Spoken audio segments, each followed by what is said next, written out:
Frankenstein, Chapter 10. I spent the following day roaming through the valley. I stood beside the sources of the Arveyron, which take their rise in a glacier that with slow pace is advancing down from the summits of the hills to barricade the valley. The abrupt sides of vast mountains were before me. The icy wall of the glacier overhung me.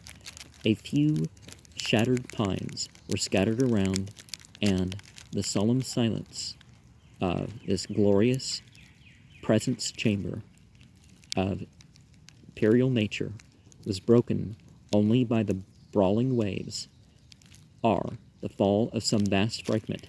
The thunder sound of the avalanche, or the cracking, reverberated along the mountains of the accumulated ice, which, through the silent working of immutable laws, was ever and anon rent and torn, as if it had been but a plaything in their hands.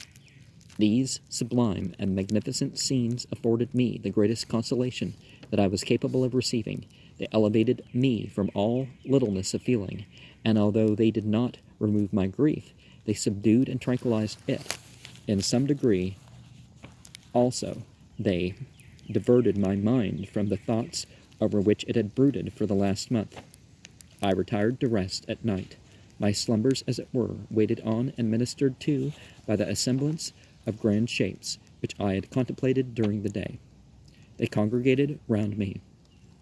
The unstained, snowy mountaintop, the glittering pinnacle, the pine woods, and ragged bare ravine, the eagle soaring amidst the clouds, they all gathered round me and bade me be at peace. Or had they fled when the next morning I awoke?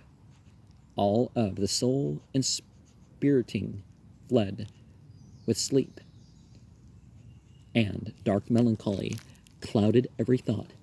The rain was pouring in torrents, and thick mists hid the summits of the mountains, so that I even saw not the faces of those mighty friends. Still, I would penetrate their misty veil and seek them in their cloudy retreats. What were rain and storm to me? My mule was brought to the door, and I resolved to ascend to the summit of Montenvert. I remembered the effect that the view of the tremendous and ever-moving glacier had produced upon my mind when I first saw it. It had then filled me with a sublime ecstasy that gave wings to the soul and allowed it to soar from the obscure world to light and joy. The sight of the awful and majestic in nature had indeed always the effect of solemnizing my mind and causing me to forget the passing cares of life. I determined to go without a guide, for I was well acquainted with the path, and the presence of another would destroy the solitary grandeur of the scene. The ascent is precipitous. The ascent is precipitous, but the path is cut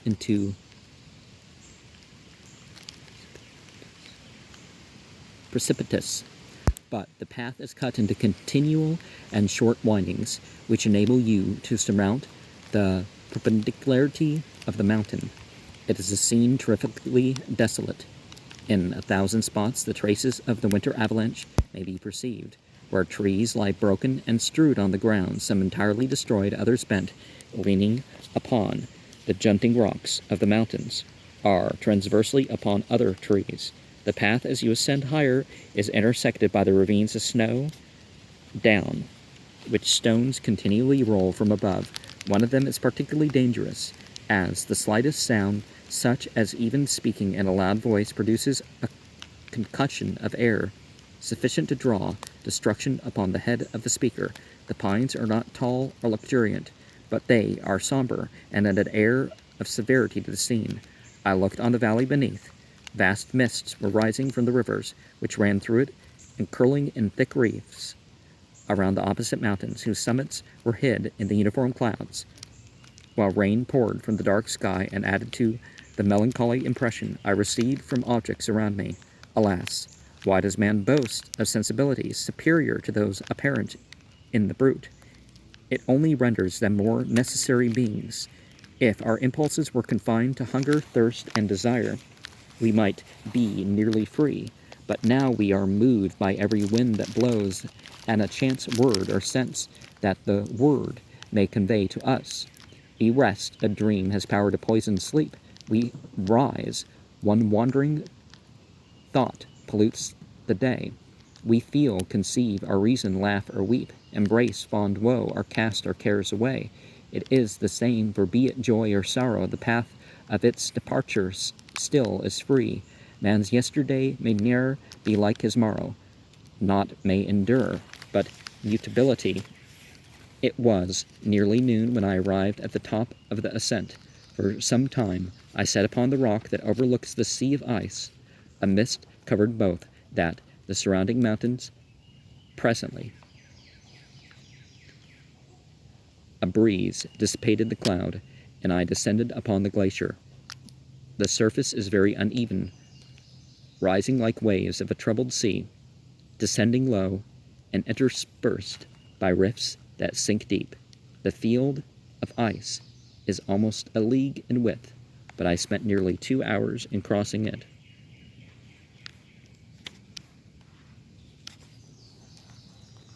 The opposite mountain is a bare, perpendicular rock. From the side where I now stood,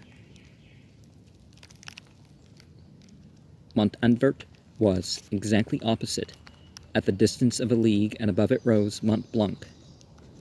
In awful majesty, I remained in a recess of the rock, gazing on this wonderful and stupendous scene. The sea, or rather the vast river of ice, wound among its dependent mountains, whose aerial summits hung over its recesses. Their icy and glittering peaks shone in the sunlight over the clouds. My heart, which was before sorrowful, now swelled with something like joy.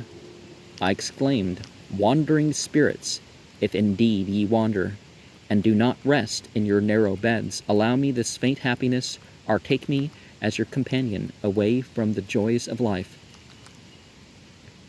As I said this, I suddenly beheld the figure of a man at some distance advancing towards me with superhuman speed.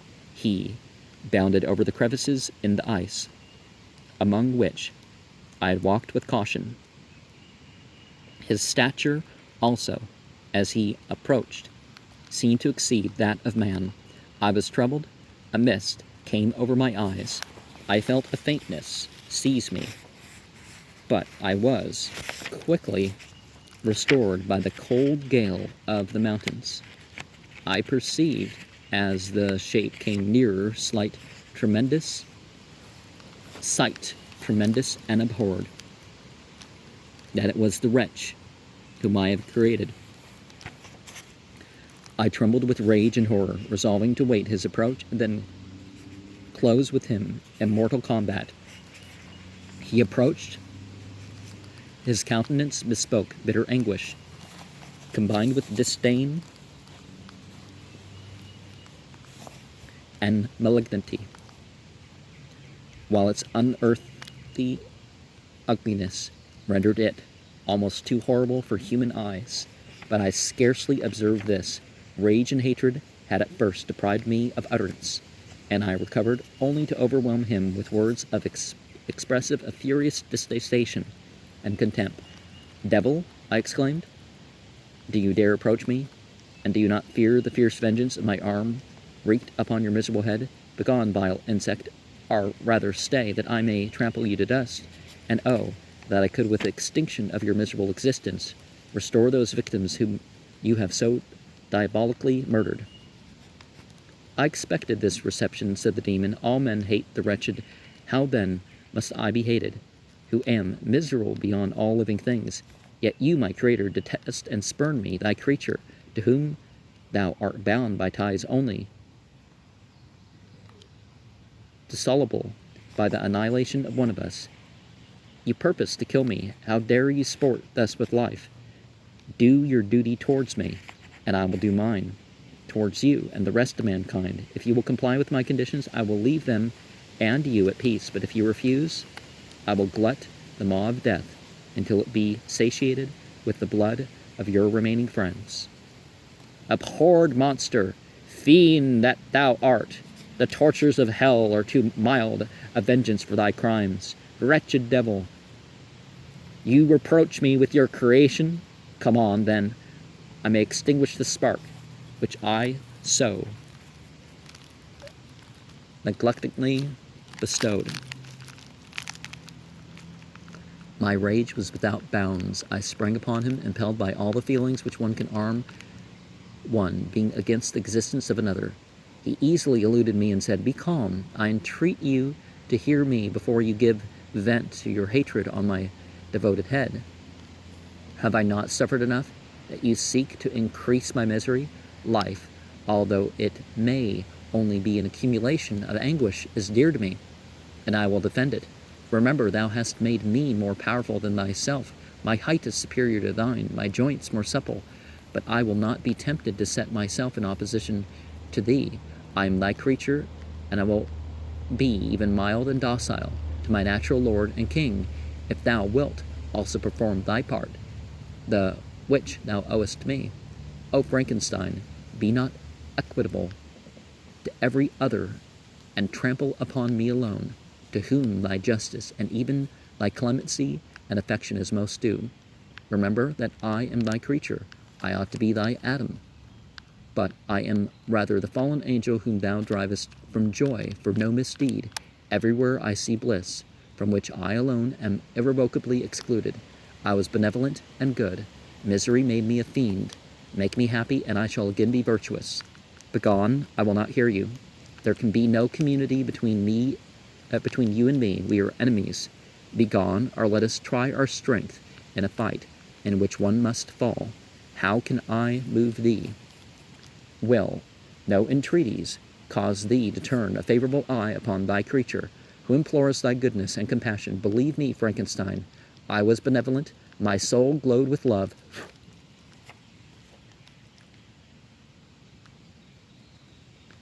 And humanity. But I am not alone, miserably alone.